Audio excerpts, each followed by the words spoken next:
اے دنیا کی شہرت کے پیچھے بھاگنے والوں، اس دنیا میں اپنا نام بنانے کے لیے ہر قسم کی کوشش کرنے والوں، آؤ میں تمہارے سامنے ایک واقعہ رکھتا ہوں، ایک بندے کا قصہ بیان کرتا ہوں۔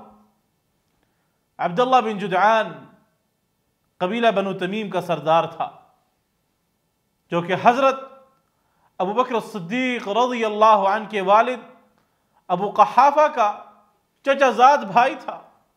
جوانی میں انتہائی غریب اور بدمعاش تھا۔ اس کے جرائم کی وجہ سے لوگ اس سے نفرت کرنے لگے تھے، اس کے قبیلے والے، اس کے گھر والے اس سے نفرت کرنے لگے تھے۔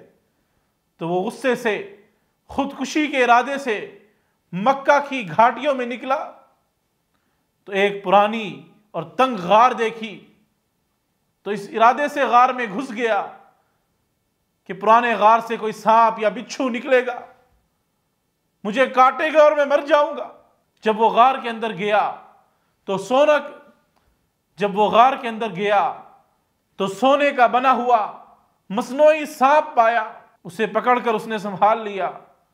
پھر وہ غار میں اور آگے گیا تو اس نے دیکھا کہ بنو جرہم قبیلے کے بادشاہوں کی قبریں ہیں، ان کے سرہانے سونے کا کتبہ لگا ہوا ہے جس پر ان کی تاریخ وفات اور مدت حکومت وغیرہ لکھی ہوئی ہے، اور پاس ہی جواہر اور سونا چاندی کا ڈھیر تھا۔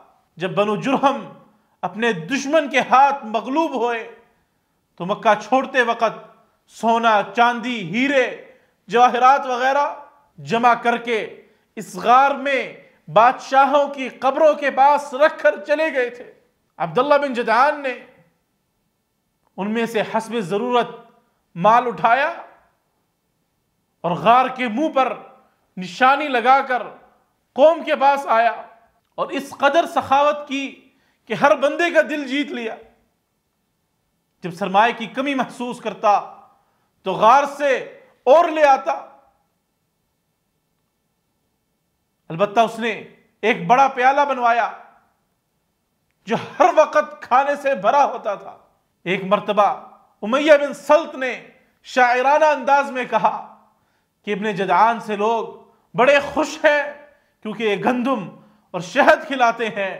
تو عبداللہ بن جدعان نے فوراً 2000 اونٹ شام میں بھیجے، وہ وہاں سے گندم، شہد، گھی لائے۔ تو عبداللہ بن جدعان ہر رات بیت اللہ کی چھت پر کھڑے ہو کر اعلان کیا کرتا تھا کہ آؤ اور میرا لنگر کھاؤ۔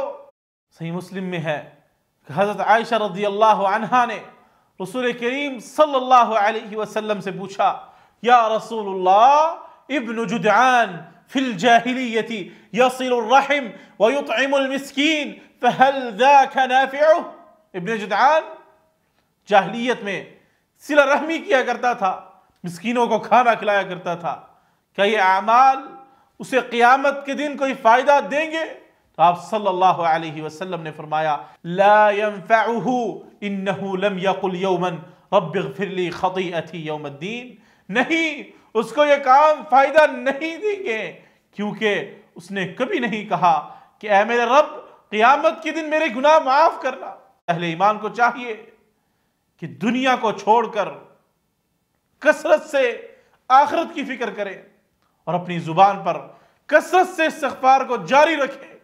مالک الملک سے دعا ہے کہ اللہ سبحانہ و تعالی ہمیں جنت نصیب فرمائے۔ وما علینا الا البلاغ المبین۔